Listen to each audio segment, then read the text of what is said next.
The House That Will Not Pass for Any Color Than Its Own by artist Mildred Howard is on loan to the Battery Park City Authority in New York City by the Sacramento Department of Airports.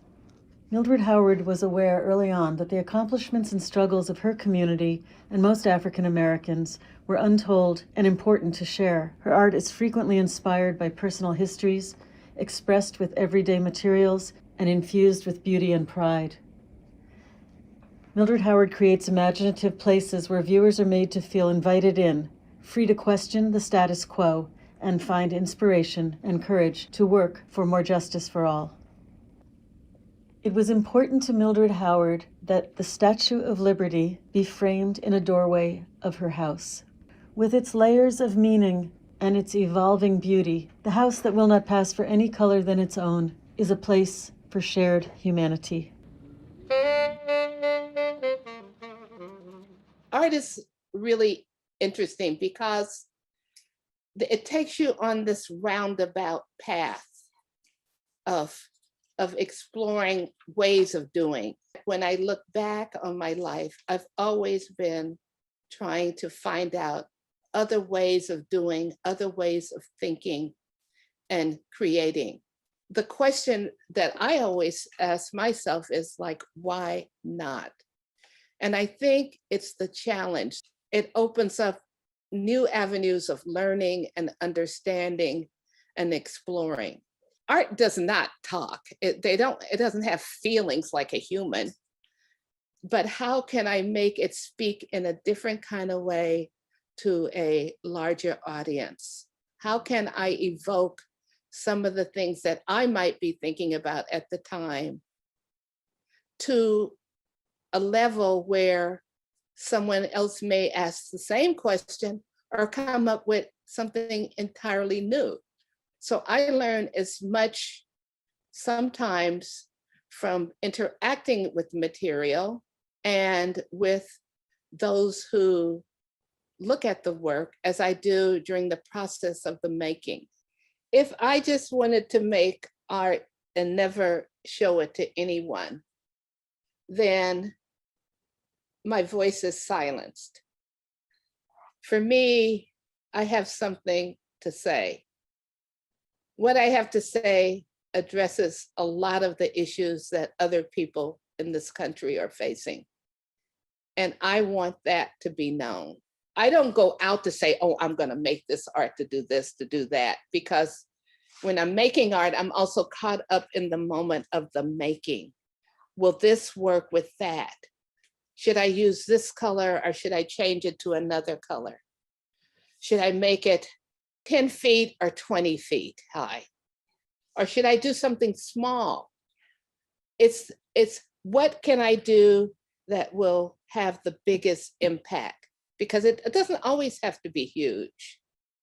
And how can I make something that crosses all disciplines, but still be art? I wanted to use the two colors, red and purple. First of all, aesthetically, I think they look good together. And purple and red are both like royal colors. And I did all this research on historical California letters about people coming from the East Coast to the West Coast during the gold rush. So I took fragments of these letters that were handwritten and blew them up extremely large and had them mirrored, all the fonts mirrored, that I juxtaposed on various components of the glass, so that when one looks at themselves, not only are you standing in history, but you're standing in the now. You're also looking outside the space at the surroundings. What's outside sometimes is reflected in. In some ways, it's mirror displacement, meaning that you put a mirror and you displaces whatever is reflected into it. In terms of the color, I know that over time, over seasons, color changes. You need light to see color. But what is light when you think about what is it? How does it look on a cloudy day? How does it look on a really sunny day? What happens if a street light is on, and what color is that object then? So these are just a few of the questions that I posed to myself while creating that work. When I reflect on Mill's work, I'm able to look into a history that is not accessible to me on paper. I'm able to walk into the experience of those before me. I'm able to gain a sense of confidence in knowing that she has walked this walk before as a Black woman. I'm able to understand her fight and reflect on what that means for me and what I need to do. There is a dynamic that happens when you're able to see your face, your experience, and your identity in spaces like museums and galleries, in your environment, and you see yourself reflected in those spaces. And the Black community constantly has to create and recreate those opportunities for us to be seen and recognized. Black Lives Matter didn't just happen with Trayvon Martin. It's been happening all my life. And one of my earliest memories was Emmett Till. I come from a family of storytellers.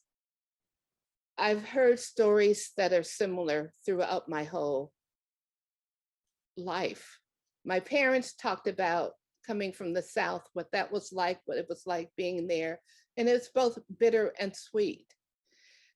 So when I did In the Line of Fire, I read in the newspaper that an African American male had a better chance of going to jail than graduating from college.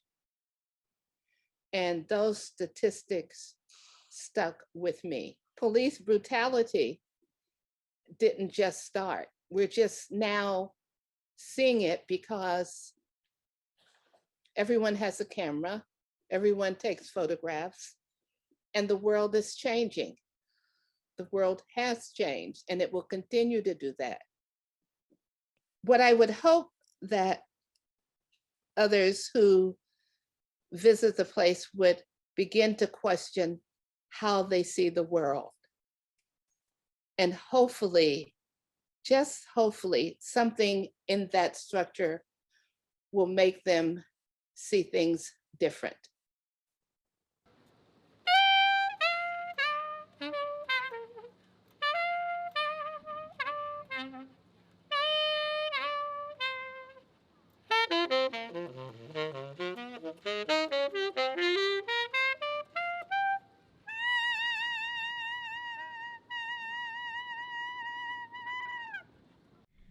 Visit Battery Park City in Lower Manhattan and see almost 24 examples of the art of our time, from installations and landworks to sculpture and memorials.